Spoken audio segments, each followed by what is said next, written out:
for a Western audience. These events, tragic though they were, should not obscure the enormous progress that Kazakhstan has made. He continues, dealing with it in the way I suggest is the best way for the Western media. Signed, with very best wishes. I look forward to seeing you in London. Yours ever, Tony Blair. Fresh from his Kazakh snow job for Nazarbayev, Blair was soon showering praise on another dictator. Egypt's General Sisi had just seized power in a military coup. Blair himself explicitly praised not only the Sisi dictatorship in Egypt, but the overthrow of the elected government in Egypt, which he described as the rescue of a nation. Now, this is a coup. The minimum estimate is that 2,000 people were killed on the streets of Egyptian cities in that coup d'etat. 20,000 people were arrested and held without trial.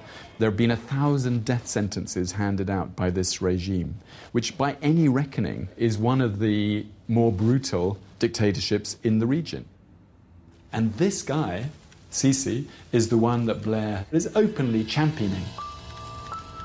For the first time in my memory, you have a leadership in Egypt that understands the modern world, is prepared to take the measures that are relevant to the modern world, and wants Egypt connected to the modern world in the right way. And that is a fantastic opportunity.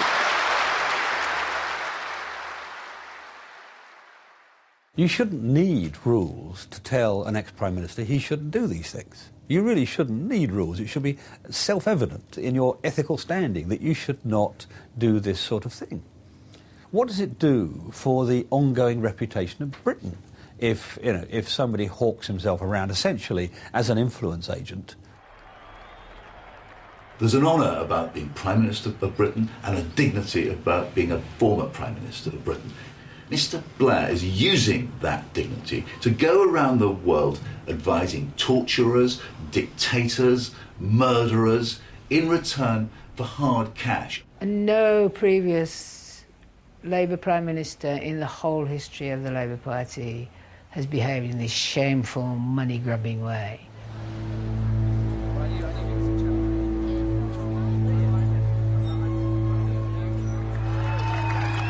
A new dawn has broken, has it not?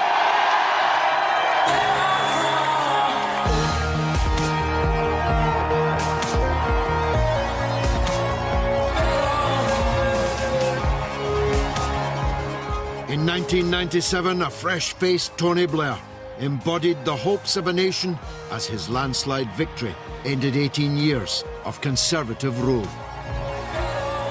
97 was an extraordinary year. All those wonderful pictures of that sunny day when Tony and Cherie processed along Downing Street with screaming crowds. We were happy for the country to end the years of Thatcherism, and even though he wasn't my party, I welcomed his election to Labour leader, and I thought this was an opportunity for a new direction in British politics. As I stand here before number 10 Downing Street, I know the huge responsibility that is upon me and the great trust that the British people have placed in me. We were all convinced that Blair would find a way of reconciling the divisions in Britain and making us a sort of more honourable and less cynical country. And it will be a government that seeks to restore trust in politics in this country. It's undeniable, even for me, that Blair's easygoing charm had mass appeal. But then, once you can fake the sincerity, the rest is easy.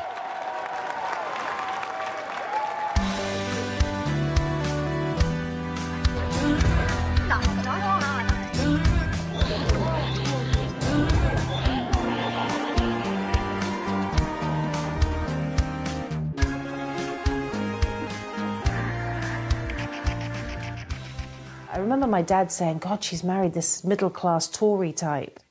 And he was kind of disturbed about that. But I know he quickly grew to love Tony because of the love that Tony and Cherie had. What kind of impact did he make on you? I adored him. Quite simply, as an older brother, I thought he was, you know, the bee's knees, basically. Tony was the kind of a young lawyer who'd wear the shirt without ironing it, and his wife would shout at him, "Will you change that shirt?" You know, on the right side of cool, kind of older brother figure. George, I think he could even charm you. He could. If he walked in here now, I know you don't like to hear this, but I reckon Tony could sit here and go, "George, you know I've always admired you, and I'm telling you your heart would flutter." What do you think? Maybe, but I would then arrest him, which would be the end of the fluttering.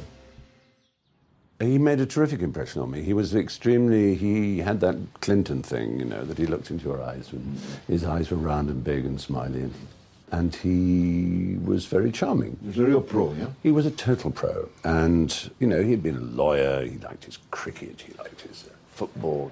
He had all the charm of manner that could make one think, well, this is going to be something. He became this incredible pop idol kind of prime minister, and the first one that we'd had. With his award, here is the foot-tapping, pop-loving, he's got nice hair, Tony Blair.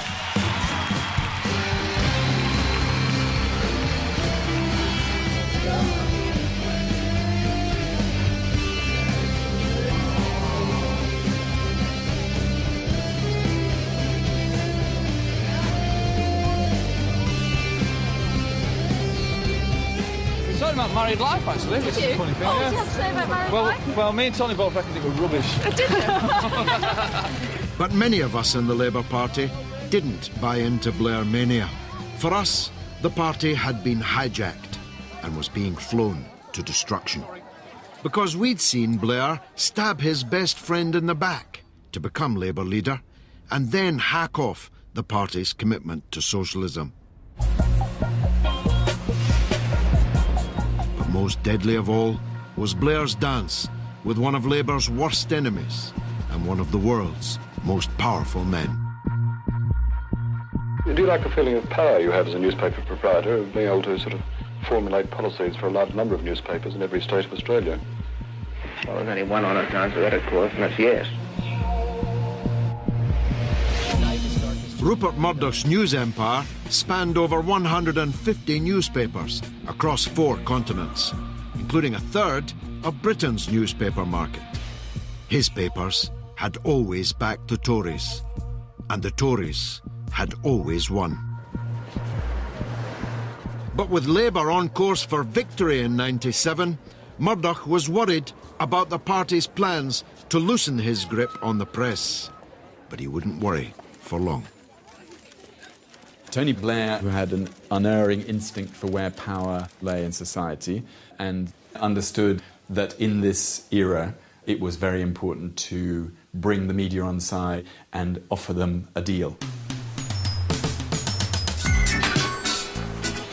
2 years before becoming Prime Minister, Blair went halfway around the world to attend a Murdoch conference in Hayman Island off the coast of Australia to pay tribute at the court of the Sun King. It should have been called Hyman Island, I was thinking, looking at the name today, because he went there and yielded himself and gave his media virginity to Mr. Murdoch. Blair just sent this sign right away, you know, we're yours if you want us, tell us what to do. In his conference speech, Blair said he opposed new laws to limit how much of the media could be owned by one person. In other words, he opposed his own policy. He went to make a very clear deal. I will look after your interests if you call off your dogs and if you back me. Sure enough, by election time in 1997, all of Murdoch's papers backed Blair to the hilt. Once in power, Blair returned the favour, protecting the Murdoch empire from any new media legislation. How would you describe your relationship with Tony Blair? I'm a supporter. New Labour was backed in power by the most powerful media interests, the most powerful corporations and city interests, because they realised he was representing them. You sup with the devil, you take a long spoon, is the rule, isn't it? And I don't think there's any doubt that as far as